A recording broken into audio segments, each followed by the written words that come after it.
हम भारत को आत्मनिर्भर बनाना चाहते हैं। यह कोई छोटी उपलब्धि नहीं है। यह सब सारे बड़े बड़े काम हमारी सरकार ने किए हैं बहनों भाइयों, हमारे प्रधानमंत्री ने किए हैं। और जिस समय 2014 में हम लोगों की सरकार बनती थी तो हमारा भारत दुनिया के जो 10 देश थे उन 10 देशों में अर्थव्यवस्था यानी जिसे कहते हैं धन दौलत के मामले में दुनिया के 10 देशों में था, 10वें नंबर पर था धन दौलत के मामले में दुनिया में।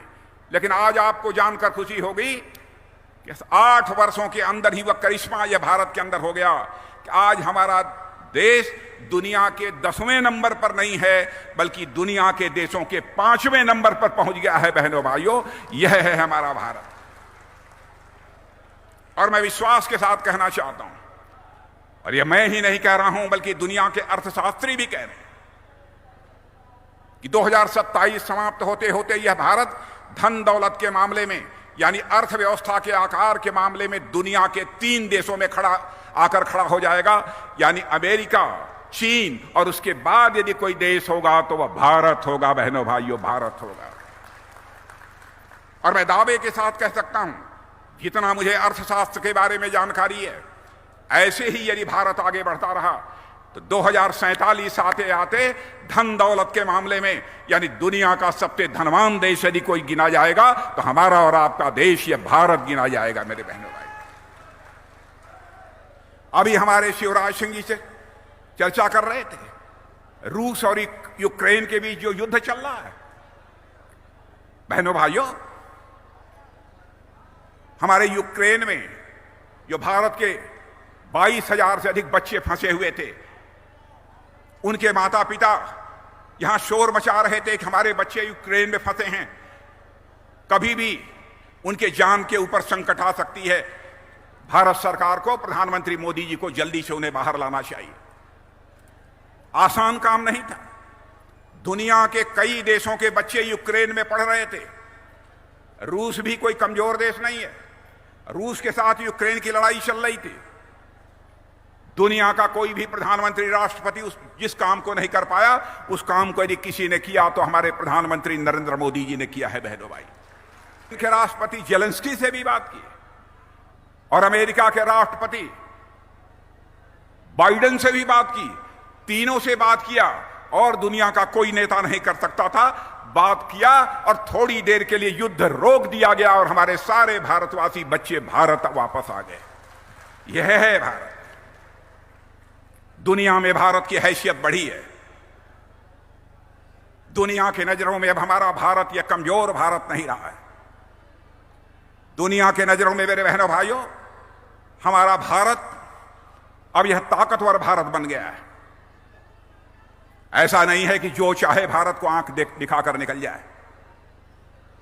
लेकिन हमारे कांग्रेस के नेता लोग भारतीय जनता पार्टी को बदनाम करें, हमें कोई आपत्ति नहीं है। लेकिन हमारे भारत के सेना के जवानों के शौर्य और पराक्रम पर भी वह सवालिया निशान लगाने की जरूरत करते हैं। बहनों भाइयों, जो हमारा सेना का जवान हमारे देश की सीमाओं की सुरक्षा करता है अपनी जिंदगी जोखिम में डालकर,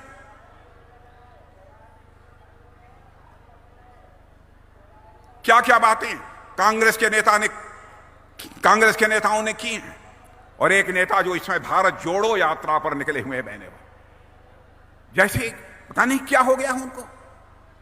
देश का रक्षा मंत्री होने के नाते मैं खुलकर नहीं बतलाऊंगा, लेकिन मैं साफ कर देना चाहता हूं बहनों भाइयों, जो भी इस बार युद्ध हुआ है चाहे भारत चीन के साथ, उसमें जिस शौर्य पराक्रम का परिचय हमारी सेना के जवानों ने दिया है बहनों भाइयों, यदि मैं उसकी चर्चा किसी के सामने मैं कर दूं सबका सीना चौड़ा हो जाएगा हर भारतीय का। बहनों भाइयों, वह करिश्माई काम किया है।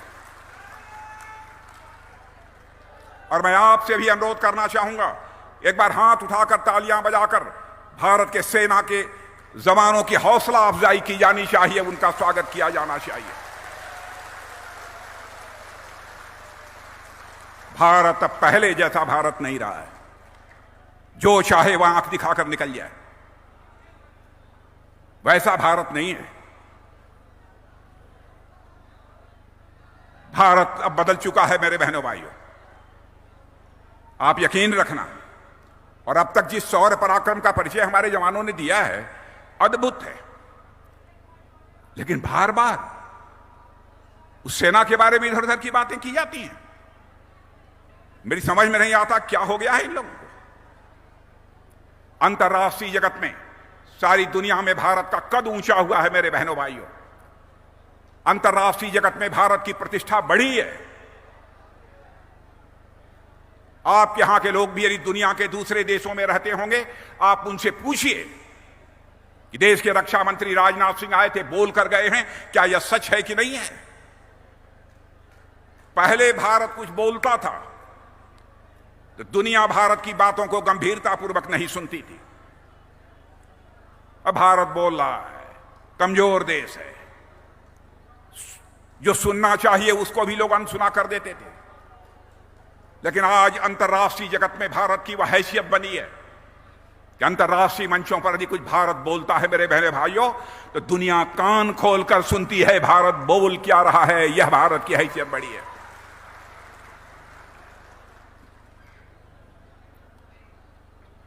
आज उस भारत के बारे में भी अनाप शनाप की बातें। और एक कांग्रेस के नेता, मैं नाम नहीं लेना चाहता, आप लोग जानते होंगे, भारत जोड़ो यात्रा पर निकले। बहनों भाइयों, भारत हमारा टूट रहा है। मैं आपसे पूछना चाहता हूं, आपसे पीछे के लोगों से मैं पूछना चाहता हूं, क्या हमारा भारत टूट रहा है? इधर के लोगों से पूछना चाहता हूं, क्या टूट रहा है? वो भारत जोड़ने के लिए निकले। भारत को टूटना था तो एक बार टूट चुका, 1947 में ही टूट चुका। भारत माता के दो टुकड़े हो गए, भारत पाकिस्तान बन गया। बहनों भाइयों, उस समय भी हमारे जो नेता थे, उनके दिल की यह हसरत थी, उनकी भी अलग थी, भारत टूटना नहीं चाहिए। लेकिन हो गया, उसके बारे में मैं कोई टिप्पणी नहीं करना चाहता, किन परिस्थितियों में हुआ है। और आज राहुल गांधी चारों तरफ घूम घूम कर कह रहे हैं हिंदुस्तान में नफरत ही नफरत चारों तरफ है। मैं उनसे पूछना चाहता हूं, हिंदुस्तान में नफरत पैदा करने का काम कौन कर रहा है?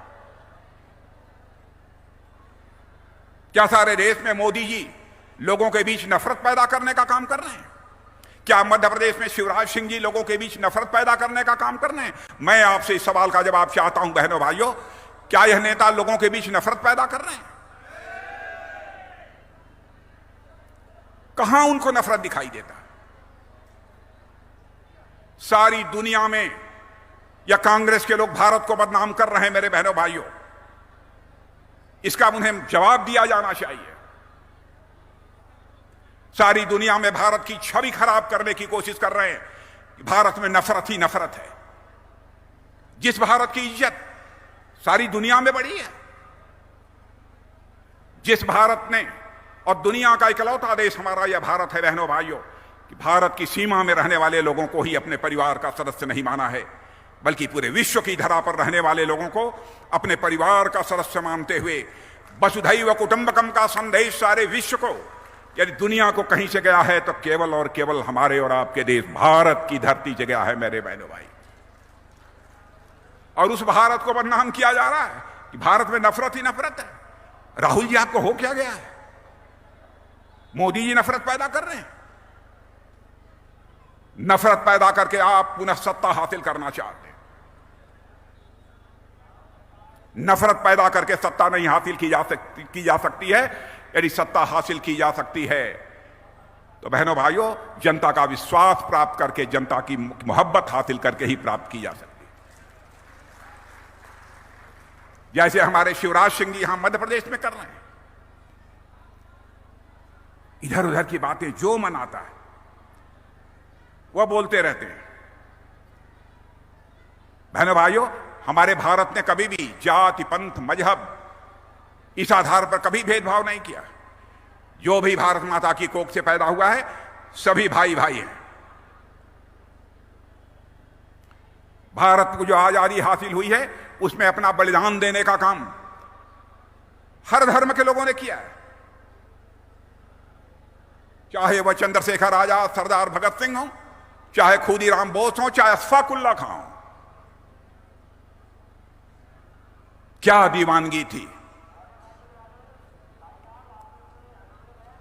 26 साल की जवानी चंद्रशेखर आजाद इलाहाबाद के कंपनी गार्डन में अपने रिवाल्वर की गोलियों से अंग्रेज दुश्मनों को भूनते भूनते जब रिवाल्वर में अंतिम गोली शेष बची तो उन्हें इस बात की चिंता सताने लगी कि कहीं विदेशियों की रिवाल्वर की विदेशी गोली हमारे जिस्म में प्रवेश कर हमारे जिस्म को नापाक न कर दे। इसलिए चंद्रशेखर आजाद ने अपने ही रिवाल्वर की अंतिम गोली अपने सीने में दाग लेने का काम किया था, तब जाकर यह भारत आजाद हुआ है। वहीं हम अशफाक उल्लाह खां को भी नहीं भूल सकते। 21 साल की जवानी थी, मां कहती थी बेटा अशफाक उल्लाह शादी कर ले, बहुला, मैं बूढ़ी हो गई हूं, मेरी देखभाल करेगी, मेरी परवरिश करेगी। लेकिन अशफाक उल्लाह के दिल में तो आजादी हासिल करने की दीवानगी थी। मुस्कुरा कर वह अपनी मां के आग्रह को टाल देता। जब अंग्रेजों की हत्या करने के मामले में अशफाक उल्लाह को फांसी की सजा हो गई, फांसी के तख्त पर ले जाया गया, तो मजिस्ट्रेट ने पूछा, बोलो अशफाक उल्लाह, तुम्हारी अंतिम मुराद क्या है, ताकि तुम्हारी अंतिम मुराद का संदेश मैं तुम्हारी मां तक पहुंचा दूं। अशफाक उल्लाह खां ने कहा, ऐ मजिस्ट्रेट, जाकर मेरी मां तक संदेश पहुंचा दे कि तुम्हारा बेटा अशफाक उल्लाह आज फांसी के तख्त पर खड़े होकर अपनी शादी रचाने जा रहा है, अपनी निकाह करने जा रहा है। मजिस्ट्रेट ने पूछा, क्या अशफाक उल्लाह तुम पागल हो गए हो? कहां है वह लड़की जिस लड़की के साथ फांसी के तख्त पर खड़े होकर तुम शादी रचाने जा रहे हो? बहादुर अशफाक उल्लाह खां ने कहा था, मेरे बहनों भाइयों, क्या मजिस्ट्रेट, पागल मैं नहीं हो गया हूं, अंधे तुम हो गए हो। क्या तुझे दिखाई नहीं देता है मेरी आंखों के सामने यह जो फांसी का फंदा है, यही वह हमारी महबूबा है जिसे आज मैं अपने गले से लगाने जा रहा हूं, जिसके साथ मैं शादी रचाने जा रहा हूं। मैं राहुल जी विनम्रतापूर्वक कहना चाहता हूं, नफरत नफरत की बात करके हिंदुस्तान की छवि को दुनिया में खराब मत करिए। आप नफरत करके नफरत पैदा कर रहे हैं। आप दुनिया के लोगों के बीच जाकर, आप भारत के लोगों के बीच जाकर मोदी जी के प्रति नफरत पैदा करते हैं, भारतीय जनता पार्टी के प्रति नफरत पैदा करते हैं। किसके प्रति आप नफरत पैदा करते हैं? देश